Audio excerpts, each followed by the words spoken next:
Mwaramutse nshuti bakuzi ba Pirate News TV aho muherereye hirya no hino ku isi, abandi mwiri bitewe naho muherereye.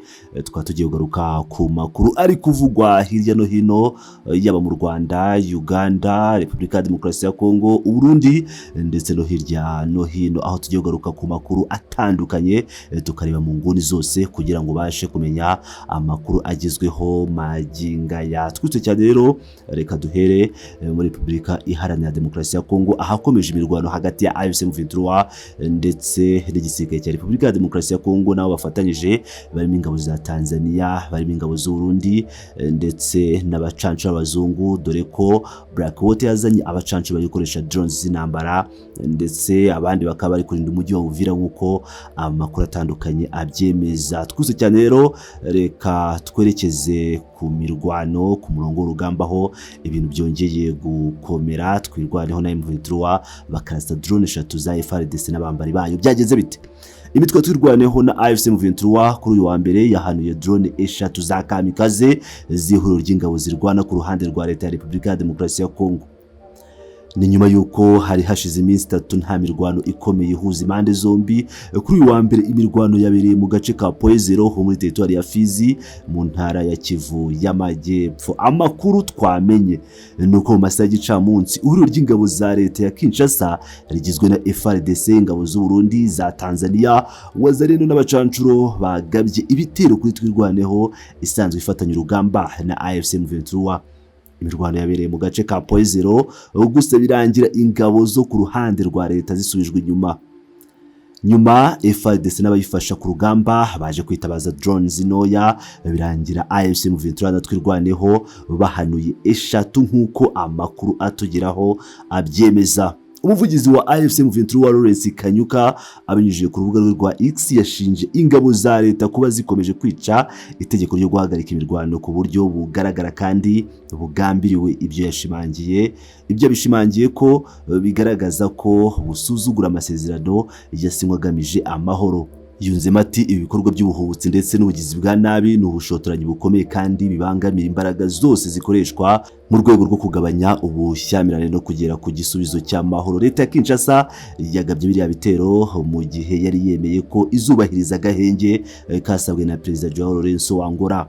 Na agahenge kazatangira kubahirizwa ku wa gatatu tariki 18 Gashyantare. Andi makuru twamenye nuko ku wa gatandatu w'icyumweru gishize hazamutse ingabo nyinshi zaturutse mu gihugu cy'u Burundi zije gutanga ubufasha bwo gufata komine Minembwe. Ni mu gihe ingabo nyinshi zo mu mutwe w'abasirikare bashinzwe kurinda Perezida wa Repubulika ya Demokarasi ya Kongo zamaze kuva ku mirongo y'urugamba zigahungira mu mujyi wa Karemi. Ngira ngo rero nk'uko mu byiyumvira mu Minembwe habaye igikorwa gikomeye cyane cya gisirikare cyakozwe n'intare za Sarambwe ndetse na twirwaneho, aho bakoze akazi gakomeye cyane ko kwivuna umwanzi bakarasa ibikoresho bye bikaze birimo drones z'intambara zigera kuri 3 za kamikaze nk'uko mu byiyumvira. Reka duhite dukomereza muri Fizi naho rero FARDC ikaba yemeza ko iri kugenzura Poezero. Ni kuri cyumweru tariki ya 15 Gashyantare 2026 igisirikare cya Repubulika ya Demokarasi ya Kongo FARDC cyemeje ko ibirindiro bya Poezero no mu turere tuyikikije muri territoire ya Fizi intara ya Kivu y'Amajyepfo bikiri mu maboko yabo. FARDC yahakanye amakuru yarakomeje gukwirakwizwa ku mbuga nkoranyambaga avuga ko ako gace kigaruwe n'inyeshyamba zatwirwaneho zibarizwa mu ihuriro rya AFC M23. Igisirikare cya Kongo cyavuze ko ayo makuru ari ibinyoma byambaye gusa kandi gihamagarira abaturage gukomeza kuba maso nk'uko inkuru dukesha Mediacongo.net ibivuga. Nk'uko itangazo ryashyizwe ahagaragara rivuga, ibirindiro by'ingenzi biri Poezero no mu bice bihakikije ngo bikomeje kugenzurwa n'ingabo za leta zikomeje gushaka amahoro mu turere twigaruriye. Umuyobozi w'agateganyo w'ibikorwa bya gisirikare bya Sokorade muri Kivu y'Amajyepfo Colonel Apoko Bangala Michel yahamagariye abaturage gutuza no kugira icyizere ingabo z'igihugu. Yashimangiye ko FARDC yiyemeje gukomeza ibikorwa kugeza igihe ubuyobozi bwa leta buzasubizwa mu turere twashegeshwe n'intambara. Ngira ngo rero nk'uko mukomeje kubyumvira Poezero amakuru aturuka ku bitangazamakuru bitandukanye nuko ikiri mu maboko ya FARDC itaragera mu maboko ya AFC M23. Dukomeje rero reka twerekeze muri Uganda aho turaza gusoreza mu Burundi.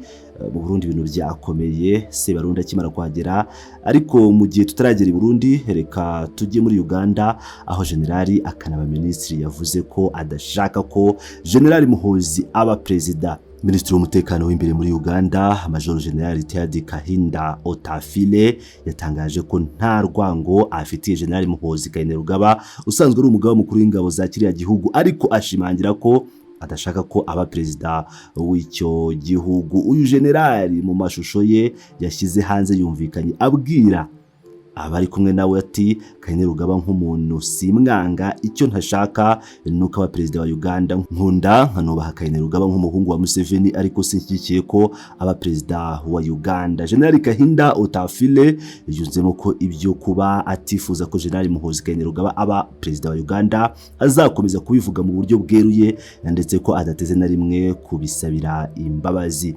Uyu mugabo yavuze ibi mu gihe amakuru avuga ko mu gihe perezida Yoweri Kaguta Museveni azaba asoje manda ye ya 7 yatorewe mu kwezi gushize ashobora kuzasimburwa ku butegetsi na General Muhoozi usanzwe ari umuhungu we. N'umushinga icyakora wakunze kurwanwa n'abarimo Otafile usanzwe uzwiho kudacana uwaka na General Muhoozi Kainerugaba. Mu gihe Muhoozi mu minsi yashize yavuze ko mu by'ukuri we atazaba perezida wa Uganda, ahubwo uzaba perezida wa Uganda ari General Salim Saleh murumuna wa Museveni nk'uko yabitangaje. Ngira ngo rero murumva uko ibintu byifashe muri politike ya Uganda. Tuvuye muri politike ya Uganda reka twerekeza mu gihugu cy'u Burundi i Bujumbura aho perezida Sebarundi Evariste Ndayishimiye ubwageraga mu gihugu yakiriwe nk'umwami, akakirwa nk'umwami uganje, agasasirwa ibitenge n'abaturage ubwageraga i Bujumbura. Byagenze bite rero? Perezida Evariste Ndayishimiye w'u Burundi yasasiwe ibitenge n'abaturage be ubwageraga i Bujumbura akubutse ya Addis Ababa muri Ethiopia. Uyu mugabo yakiriwe mu cyubahiro nyuma yuko mu cyumweru gishize yahawe inshingano zo kuyobora umuryango wa Afurika yunze ubumwe. Mbere yo kugera i Bujumbura mu mihanda muri uyu mujyi, abaturage baje kumwakira bari benshi nyuma y'ubukangurambaga bwakozwe n'inzego z'ubuyobozi. Uyu mugabo nyuma yo kugera mu Burundi yagaragaye ari kumwe n'umugore we bagenda basuhuza abaturage bari bahagaze mu nkengero z'imihanda. Bamwe mu baturage basasiye perezida Ndayishimiye ibitenge kugira ngo abinyureho atambuka nk'ikimenyetso cyo kumushimira kubw'inshingano aheruka guhabwa. Ndayishimiye wasimbuye perezida João Lourenço wa Angola niwe perezida wa mbere w'u Burundi mu mateka wahawe inshingano zo kuyobora umuryango wa Afurika yunze ubumwe. Mu mwaka umwe agomba kumara umwaka ayobora Burundi, akaba hanzwe amaso kugira ngo azakemure ibibazo byugarije umugabane birimo intambara zo mu bihugu bya Sudani na Repubulika ya Demokarasi ya Kongo, ibibazo by'iterabwoba byugarije akarere ka Sahel n'ibindi bitandukanye.